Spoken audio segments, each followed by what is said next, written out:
Hello everyone. Okay, this may or may not work, but I have the camera set up so hopefully you can see the sewing machine here. And I was going to finish up adding some more decoration stuff onto this journal cover. In full disclosure, I did not sew any of this on this machine. I stitched all of this to the cover in my sewing room on my Bernina. And then I thought I would bring it in here and finish it up. So I thought maybe you could see, I don't know if you can see the, I don't know if you can see what I'm stitching or not. So I just stitched random pieces of fabric and I made a pocket on the front. Oh no, that shifted. Well, I'm gonna have to fix that because I just stitched right through I was gonna put this over the holes, center it over the holes, and it moved, so there's going to be a rivet now right there through the middle of that. Okay, so what I'm making, if you didn't see the part one of this video, is a junky, Gina's, at the Rebookery, Gina's Junky Journals kind of inspired me that I wanted to make another soft cover journal. So this is what I put together. Using a bag that I got at Tuesday morning. I don't really want that light colored thread on here. I guess it's fine. This, I have to say, this kind of sewing, this kind of junky, haphazard patchwork,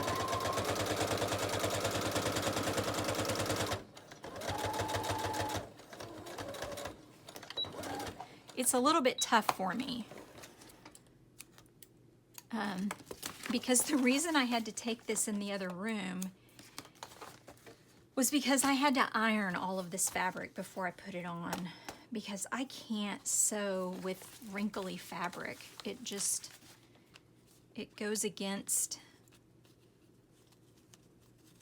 everything that I ever learned. And I have a, talking about what I learned, I have a bachelor's degree in fashion design. And it was, believe me, it was drilled through my head that we pressed we pressed our fabric before we sewed, and every time you made a seam, every single seam had to be pressed when we were making garments and stuff. And after having that drilled into my head in college, I can't let it go. I still have to have, so even if I'm doing something like this that's kind of junky looking and, you know, messy stitching, I still can't stand having wrinkly fabrics. So I went in there and ironed them and starched them. This is some rickrack that I got at the antique mall yesterday. Let me see if I can tilt you down a little bit. I got 2 bags of stuff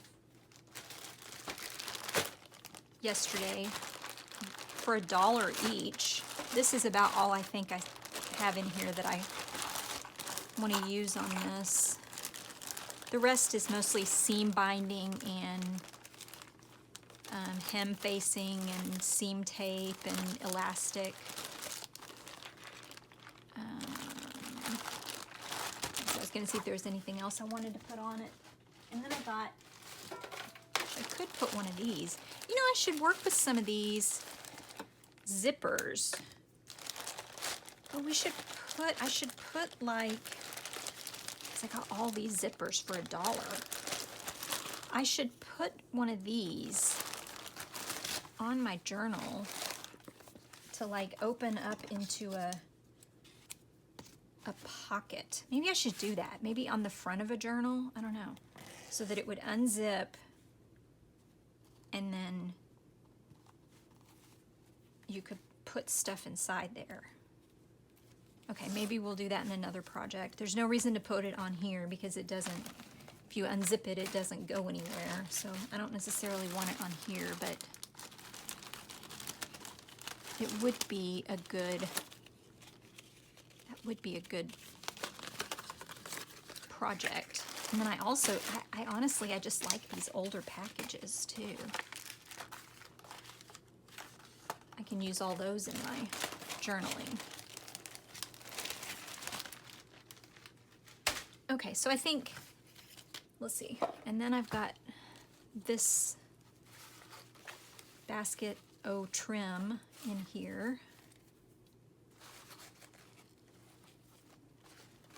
I have oodles and oodles of stuff in the sewing room, but I left and came back in here. There's more rickrack.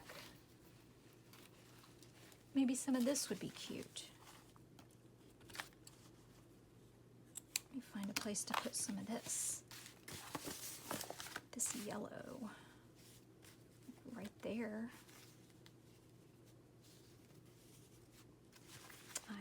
I like that yellow, or do I want it like right there? I'm gonna put it right there. And we'll zigzag this on.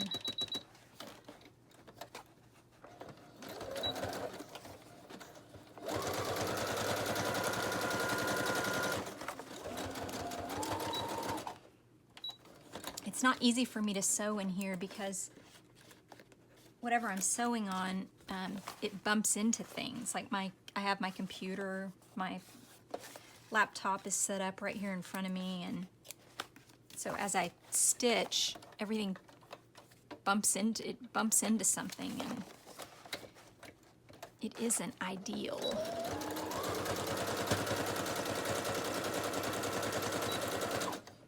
For stitching, but we'll go with it.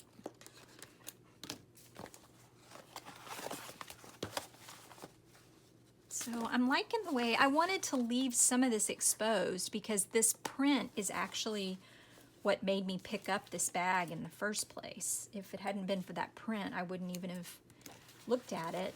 And if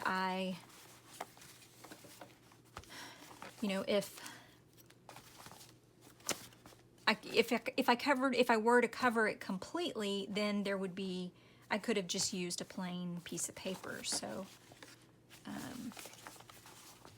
I think that's good. I think that's good for the front. I could still put on, I'm gonna move you up just a little bit. Okay. I can still put on more patchworky stuff and things like that, but I'm pretty happy. I'm pretty happy with this.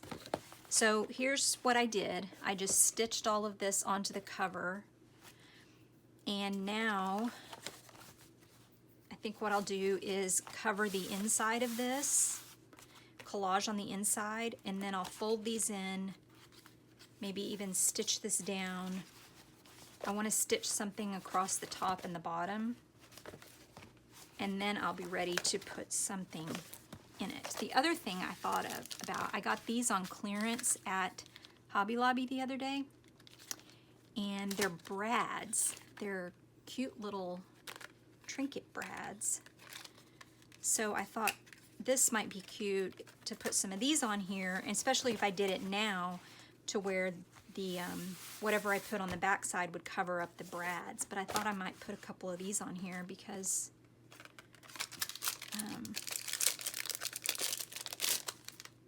some of them are relatively flat, and I think they would look pretty. Like that, I really like that on there. I'm just gonna, I need to poke a little hole.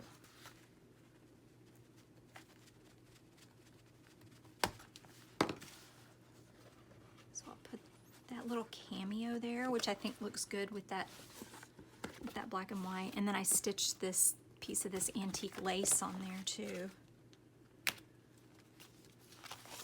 So I discovered something when I was at Hobby Lobby and bought a bunch of clearance stuff. I guess it was last week.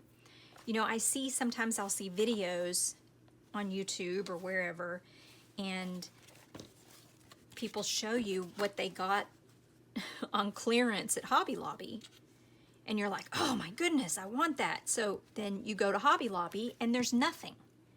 Well, let me tell you why. Because I know why now. I always wondered, every time I go, I'm like, there is none of this stuff. Who's, you know. Well, because whoever's there first, whoever gets there first and discovers that the stuff is marked down or being marked down, in the case of when I was there, takes all of it. Because look, when I was there and the lady was marking down all these Prima flowers and all these paper, all of this stuff, she was on the aisle marking this down, and I was picking it up as fast as she marked it down. And I bought all of it. I bought all of it. So it was my turn. I'm telling you that, because I had never been there and been able to snatch up goodies like this. So I do feel like, you know, I'm not, I feel like it was my turn because I had not gotten to score like that at Hobby Lobby before. But it did make me realize that that's why when you see somebody's like, oh, this Hobby Lobby has this stuff on clearance, it's like one person goes and buys that stuff and then that's it. And look, it was 75, can you see that? 75% off is what they were marking all this stuff to. But like these little spare parts things, I bought all of them. I know, I didn't share. I like that too. Look, that looks like a vintage button. I guess Hobby Lobby also, my impression was, maybe they don't have a lot of back stock, or they don't keep a lot of back stock. Would that be pretty, or is that too lumpy? Okay, I'm just gonna put those two. So I put that little cameo and that one with the little heart. Or not heart, roses inside. And I think I want to put some tape over this to hold it also. But I want like plastic tape, not paper or washi. I want something, I don't want it that big though, because depending if I stitch around it or whatever, I don't want to sew over it, sew into that tape. With all that adhesive on it, it would get really gummy on the needle. So now I can pick what I want to put inside here. And whether it's collage or it's, like here's a messy piece of artwork stuff, but it's not very thick.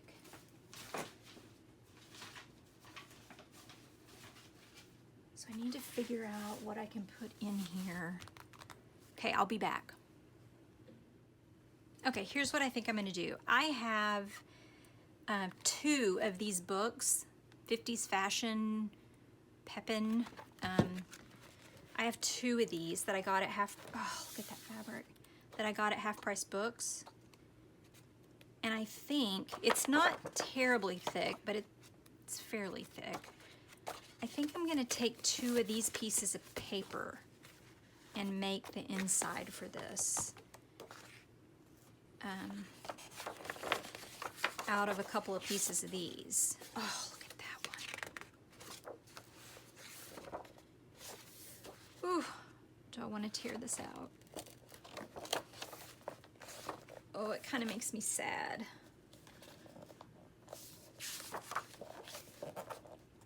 This book comes with a CD, so you can print these.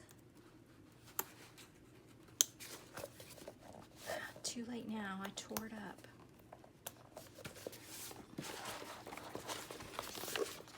But I have another one. Hopefully I haven't already torn a page out of the other one. That would be bad.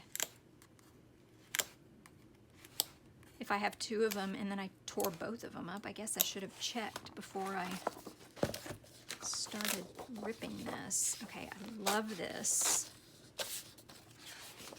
And I love this. Oh my goodness. Just fabulous. The new look.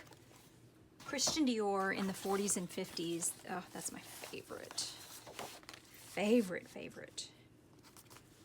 So I think I'm just gonna glue this in like that. But the other thing I'm wondering is if I want to put a pocket. If I want to put a pocket in there. But I think I could actually put the pocket after the fact too. So I'm going to trim these. My book is 11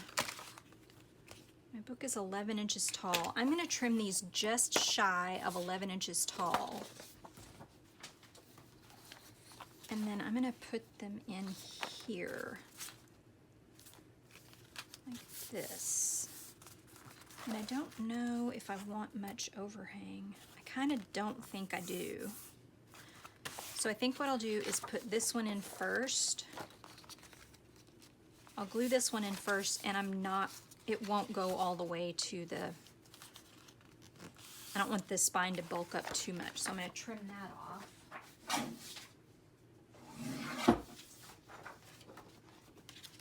So I'm going to glue this in here, and I'm just going to use my Scotch, my favorite glue, my Scotch Create glue.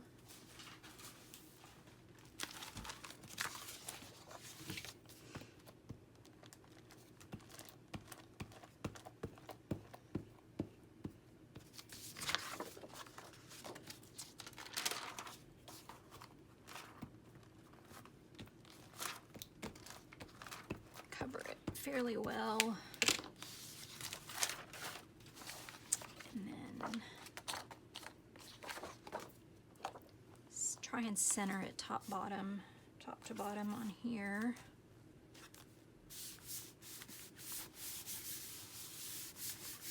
And then my brayer was kind of dirty. Where'd it go?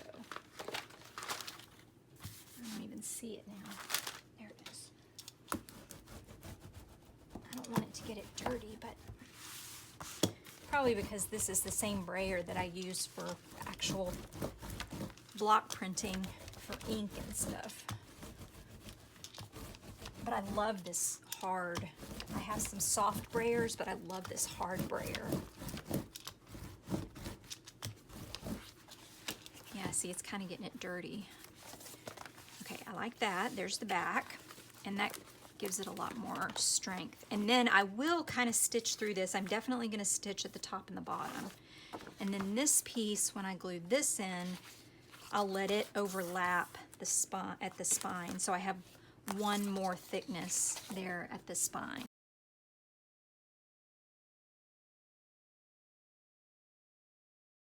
I won't be able to sew on this until it's dry. I definitely don't want to sew through that craft glue. So let me try and center this top to bottom. Push it all the way over to the side. And then put that in there. And then push it down. That's getting messy because it's got glue. There's glue right there.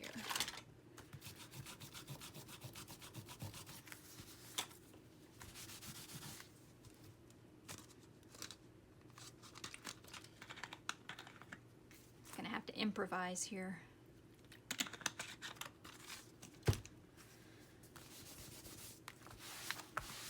There.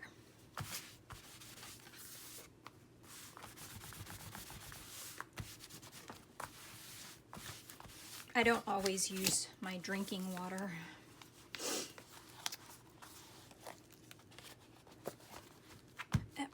craft table, but sometimes that's what you've got. So what I was thinking, what was going on in my head is I was thinking once I stitch these or glue these down, that I could put some seam tape across the top and bottom.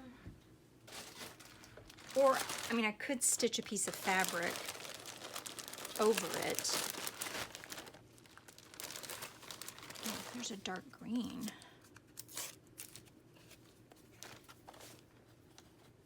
I don't know, I kind of like that dark green on there. Or the pink.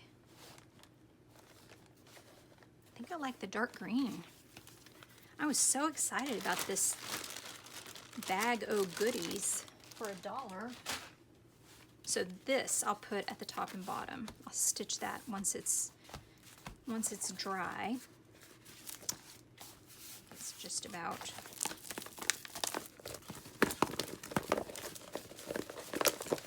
get that glue softened.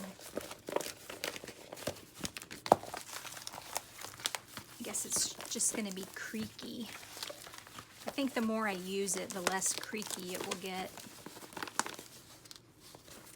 But I definitely want to stitch it at the top and bottom and then here. But I'm pretty sure that it's dry enough to stitch. So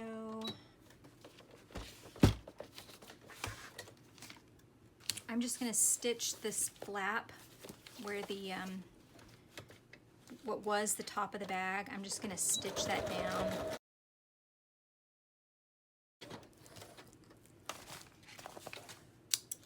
So I just stitched it down with a zigzag stitch, and you can kind of see it on the back, but it doesn't matter. Do the same thing on the front.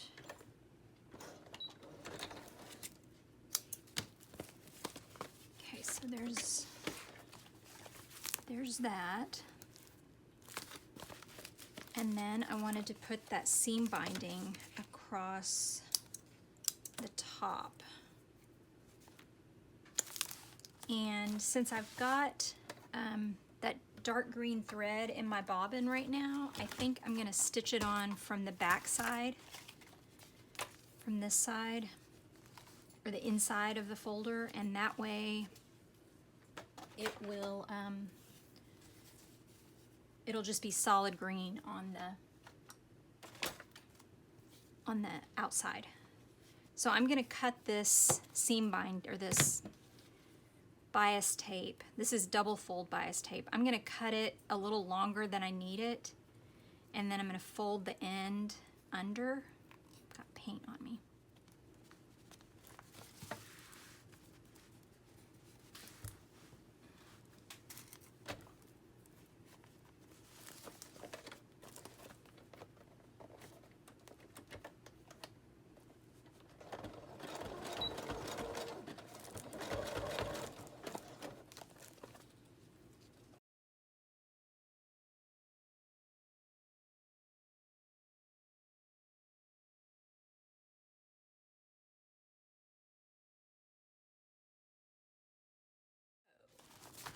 My cover is stitched together.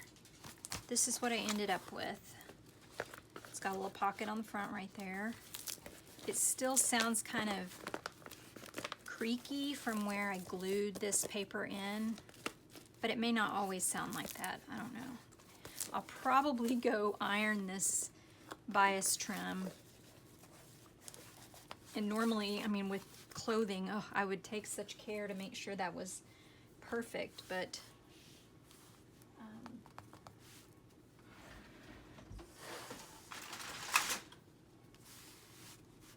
no place for that here, no time for that. Okay, so I think I'm going to put a couple of rivets in this, or eyelets, because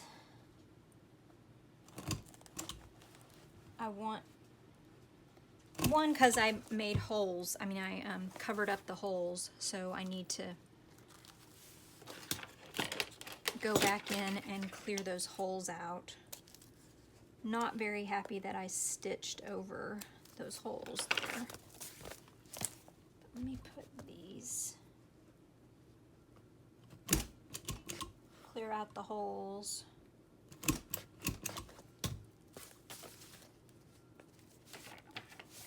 And you know what I might do? Oh, Melanie. Okay, I'm gonna have to cut this video short here. I started unscrewing and screwing those plastic tubes back together, and they were so loud and screechy in the video. Anyway, all I do here is go ahead and put those eyelets in those 4 holes where the gift bag handles are, and then this part of the video I had actually already done the inside of the journal, gotten the pages together, but I cropped that, cut that out, and I'm going to put that in a part 3 video. So that'll be a separate video that I'll post after I get this one done. So hope you guys are doing well, and I'll see you in the next video. Bye!